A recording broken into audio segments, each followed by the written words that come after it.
সাৰ গৰু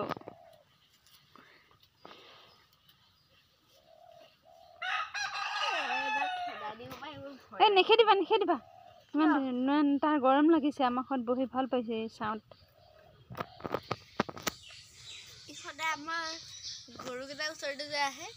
আহে আৰু মানে আমাৰ ঘৰখন ছাঁত য'ত গৰু বন্ধা আছে কিনে ছাঁ হৈ থাকে যে সিহঁতে সাৰ গৰুটোৱে আহি ভাল পায় আৰু গৰু বান্ধা থাকিলে আহিবই আৰু অকলে সি ঘূৰি থাকিব নেকি ইমান ধুনীয়াকৈ বহিব পাইছে